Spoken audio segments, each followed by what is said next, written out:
جیسے چاہے پڑھو. بھائی سارے ہمارے قابل احترام، سارے ہمارے قابل احترام ہیں. یہ کون سی آیت ہے؟ اس کا مقصد یہ ہے کہ تمہارا قرآن پر ایمان نہیں ہے، اور یہ ایک سیاسی چال ہے، ایک سیاسی چال ہے. اب آئیے چلتا ہوں، 2 آیتیں پڑھنا چاہتا ہوں کہ ایمان بھی مشروط ہے. ایمان بھی مشروط ہے. کیا ہے ایمان مشروط؟ آئیے چلتے ہیں قرآن حکیم کی طرف. تو اللہ نے ارشاد فرمایا سورۃ مائدہ میں، وَمَن یکفر بالایمان فقط حبط عملہ وہو فی الآخرۃ من الخاسرین. جس نے ایمان سے کفر کیا، جس نے ایمان سے کفر کیا، ہم اس کے تمام عمل کو رائگان بنا دیں گے، اور قیامت میں وہ گھاٹے اٹھانے والوں میں سے ہوگا. جس نے ایمان سے کفر کیا. پتا چلا کہ ایمان بھی مشروط ہے.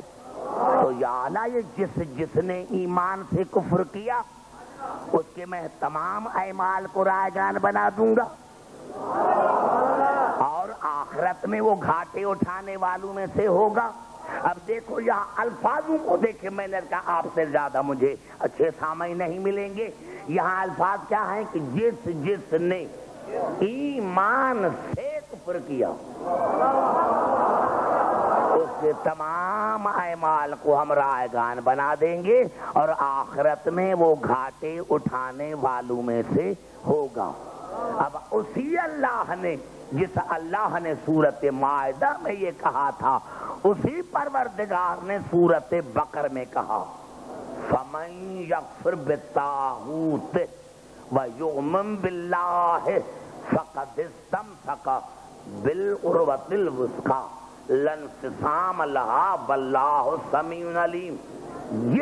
جس نے طاغوت سے کفر کیا، وہاں تھا ایمان سے کفر کیا،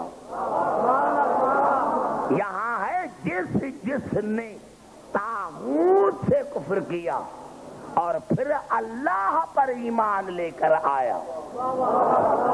طاغوت سے کفر کیا اور اللہ پر ایمان لے کر آیا، تو اس نے ایک ایسی رسی کو مضبوطی سے پکڑا ہے جو کبھی ٹوٹنے والی نہیں. پتا چلا ایمان سے کفر کرنا گمراہی ہے، ضلالت ہے، جہنم ہے، اور طاغوت سے کفر کرنا جنت ہے. اب کفر کی کیا معنی ہے؟ کفر کی کیا معنی ہے؟ جتنی آپ کو چاہے، میں نے کیا ہے آپ کو نوجوانوں کو خاص کر کے کم از کم آدھا گھنٹہ جو ہے وہ دین کو بھی دیں. جا کر دیکھیں، لغتوں کو دیکھیں، تفسیروں کو دیکھیں، کم از کم ترجمے والے قرآن آپ کے گھر میں پڑھے ہوں گے. تو کفر کی معنی ہے، سب سے پہلے کفر کی معنی ہے چھپانا، ترک کرنا، دشمنی کرنا، چھوڑنا. اللہ نے فرمایا کہ جس نے کفر کو، طاغوت کو چھوڑا، جس نے طاغوت سے دشمنی کی. اب طاغوت کیا ہے؟ جو بھی حق کے مقابلے میں آئے.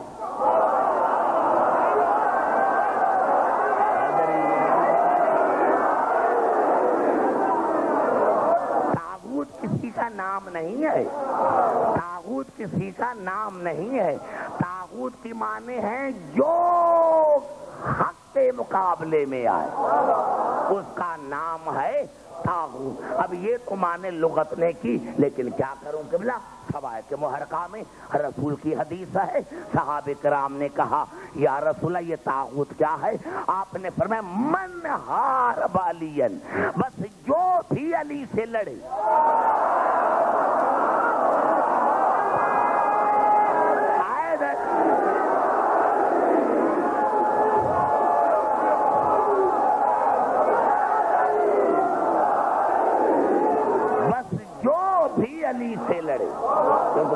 اثر کیا تھا کہ علی حق ہے، حق پر نہیں. وہاں لکھا جو بھی حق کے مقابلے میں آئے وہ طاغوت ہے، اور رسول نے فرمایا جو بھی علی سے لڑے سمجھنا وہ طاغوت ہے. جو بھی علی سے لڑے، جو بھی علی سے لڑے وہ طاغوت ہے. اور وہاں ایمان سے ومن یکفر بالایمان، یا ایمان کے آگے الف لام معرفے کا ہے، یعنی جو کل ایمان کا انکار کرے، جو کل ایمان کا انکار کرے ہم اس کے تمام اعمال کو رائگان بنا دیتے ہیں، اور قیامت میں وہ گھاٹے اٹھانے والوں میں سے ہوگا. اور یہاں اللہ نے کیا کہا کہ جس نے طاغوت سے کفر کیا، یعنی سب سے پہلے طاغوت کو چھوڑو، جو حق کے مقابلے میں آئے اس کو چھوڑو، پھر اللہ پر ایمان لے کر آؤ. پہلے طاغوت سے دشمنی کرو، پہلے طاغوت سے دشمنی کرو، پہلے طاغوت سے دشمنی کرو، پھر اللہ پر ایمان لے کر آؤ. پہلے اللہ کے دشمن کو چھوڑو پھر اللہ کا ہو. پہلے محمد رسول اللہ کا جو دشمن ہو اس سے دشمنی رکھو، پھر محمد رسول اللہ کا ہو. پہلے علی ولی اللہ کے دشمن کو چھوڑو.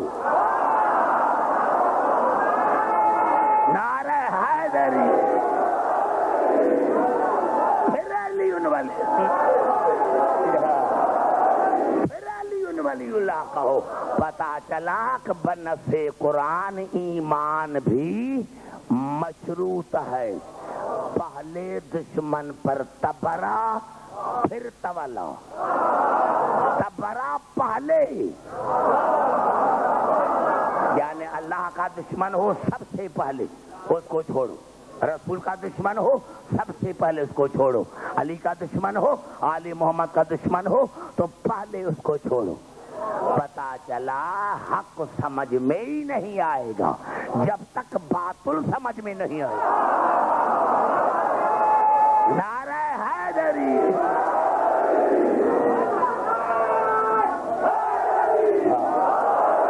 ہماری مجالس کا مقصد یہی ہے. کون ہے؟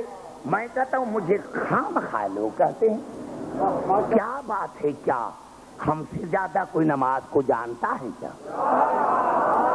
ہمارے نوجوان بچے ایوریجلی آپ دیکھیں آن کے مساجد میں ہمارے بچے زیادہ. اب دیکھو اوروں کے بچے اس وقت کہاں ہوں گے، ہمارے بچے یہاں مجلس میں ہیں.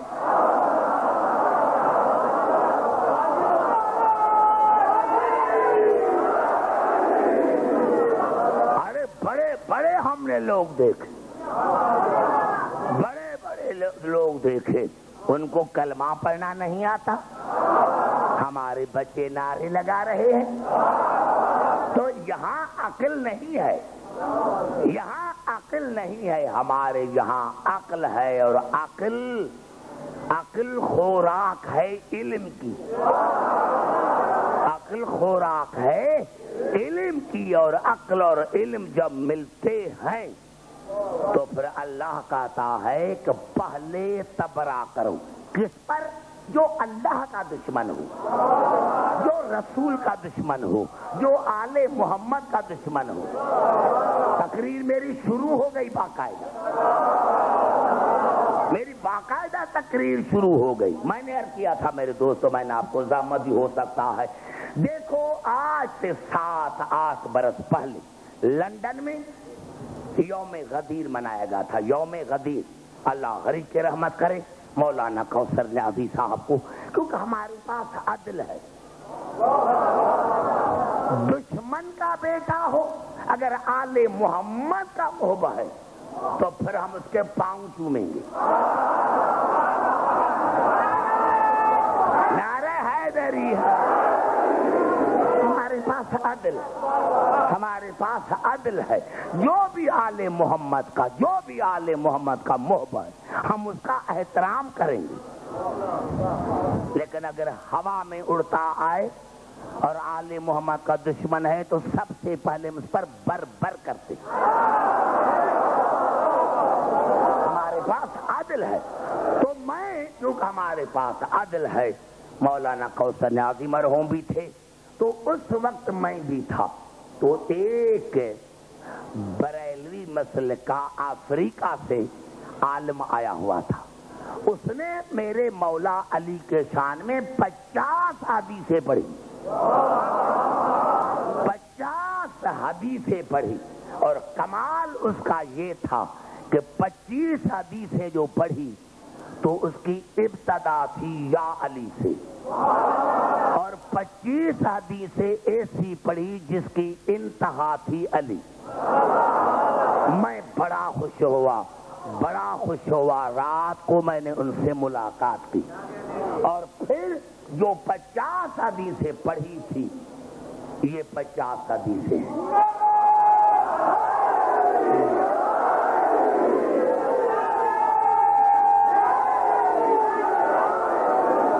یہاں پوری عربی نعرہ حیدری ہے.